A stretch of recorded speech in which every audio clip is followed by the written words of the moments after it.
Rappa is an erudition break carrier who plays somewhat similarly to Firefly. In this video, we will be going over her kit, some estimations and comparisons to determine how strong Rappa actually will be. At this point, when people see erudition, they tend to think, it's for pure fiction, I don't really need it. Rappa doesn't quite fit that category.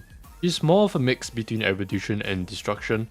She's great in pure fiction, sure, but in some Memory of Chaos periods or even Apocalyptic Shadow, Rappa can actually be a very strong choice, especially when Apocalyptic Shadow tends to have many enemies. So let's start with her skill, because her basic attack is quite useless. Her skill does 120% attack to all enemies, and the classic 10 toughness reduction to all. This is more so to break and reduce toughness, and also to regenerate more energy. Her ultimate is quite unique actually. Rappa enters the seal form state and gains an extra turn. Not 100% advance like Firefly, just an extra turn.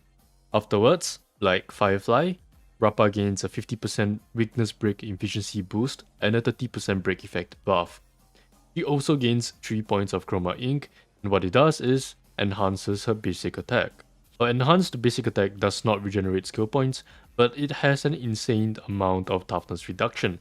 It is split into 3 hits, kind of like Acheron Ultimate. The first 2 only hit 3 enemies, 10 toughness reduction to the main target, and 5 toughness to the adjacent enemies. The last hit hits all enemies, but is unfortunately only 5 toughness reduction to all, despite its 100% attack multiplier.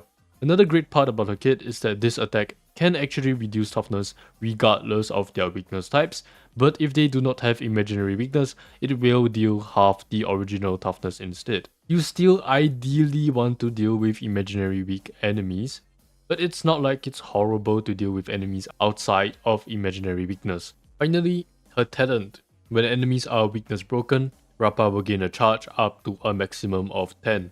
Whenever Rappa deals the last hit of her enhanced basic attack, Rappa will additionally deal 60% break damage and 2 toughness damage to all enemies.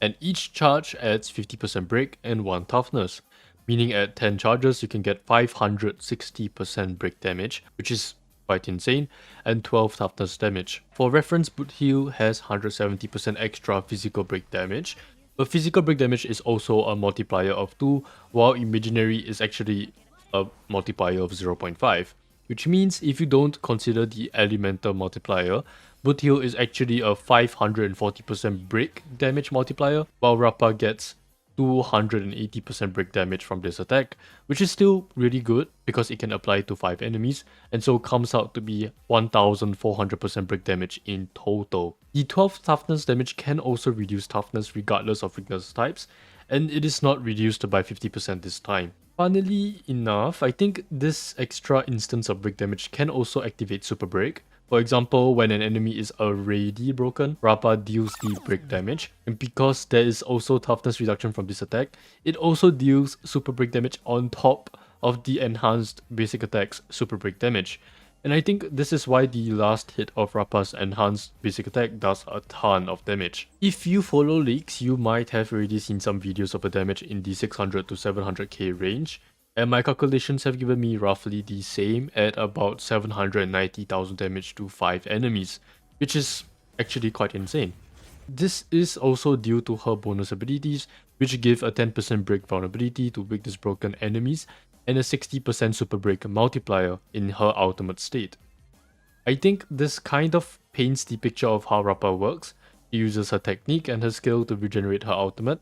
Once she has her ultimate, she uses her enhanced basic attack 3 times to deal massive AoE break damage, and then tries to regenerate her ultimate again.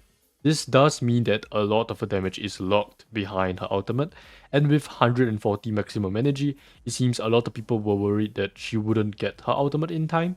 Thankfully, this isn't really much of a problem, partly because of her last bonus ability that gives her an additional charge and 10 energy if an elite or higher enemy is weakness broken, and also because of her technique. So on top of Rappa's already decent 3 target damage, Rappa is easier to play when there are elite or higher enemies, because Rappa can gain extra charges and extra energy, which will help her get her ultimate back up faster. Because Rappa will usually have 95 energy after using her enhanced basic attack and 1 skill, Considering that Rappa can get energy from getting hit or defeating enemies, a rough estimation would be that you would need to break 1 to 2 elites in order to get her ultimate back up.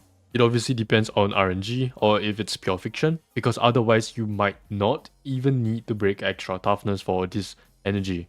In pure fiction, it will basically be guaranteed Rappa can get her energy in 1 turn, because defeating an enemy gives 10 energy, and so with her seal form state, she might get even more than that and can actually probably reduce it to a 0 turn ultimate. In Memory of Chaos or Apocalyptic Shadow, you should probably expect a 1 turn ultimate in most cases, unless you get lucky with RNG or enemies are able to regenerate energy for you. Hence, Rappa's damage uptime is actually very high, as her ultimate immediately gives her an extra turn, and you might not even need Quid Pro Quo for her to function properly. However, at the start of the battle, Rappa will usually require 2 turns to get her ultimate up, and from then on, you get a 1 turn ultimate. This is kinda why her S1 has 30 energy at the start of the battle, basically giving you a permanent 1 turn or less ultimate. Before we continue on with the issues and uses for Rappa, don't forget to like and subscribe if you like more straight, no bullshit content from a person who actually knows what they're doing and understands the game. Anyways, one of the 2 issues I have with a kid is her base speed.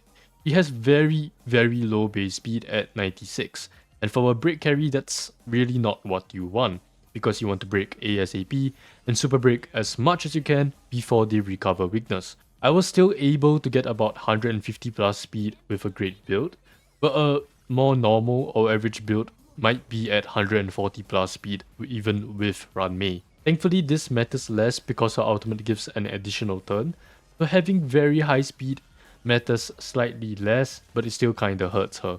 The last weakness is that Rappa is imaginary and runs a team with Run Mei. You want to get as many charges as possible, but Imaginary Break delays the enemy's action on top of Run Mei's delay.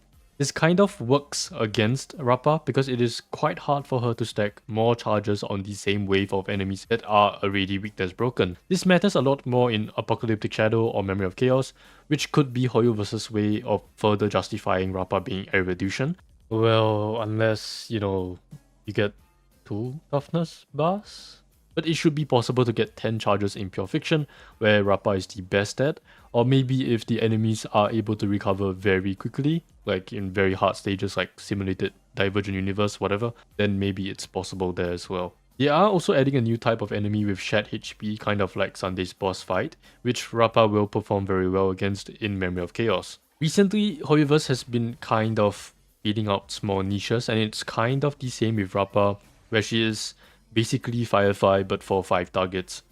At 3 targets, an E0S1 Firefly does 12% more damage than an E0S1 Rappa, which is quite respectable, but at 5 targets, Rappa actually does 40% more damage. I think this is very close to expectation because Firefly is extremely strong at 2 to 3 enemies, but can struggle a bit against 4 to 5 enemies unless you have E2 that gives you an extra turn. Rappa, like her other erudition counterparts, absolutely destroys waves of 5 enemies, but at the same time, unlike them, is also pretty good in 3 target scenarios, and hence can be better used in more game modes, because she can actually do pretty similar damage to other units. We do have quite a lot of imaginary weak enemies as well, like Fantalia, Japad, Bronya and Kafka, that usually are accompanied with other enemies. The Sunday boss fight, like I just said, the Swarm, and the new Dream Jolt enemies.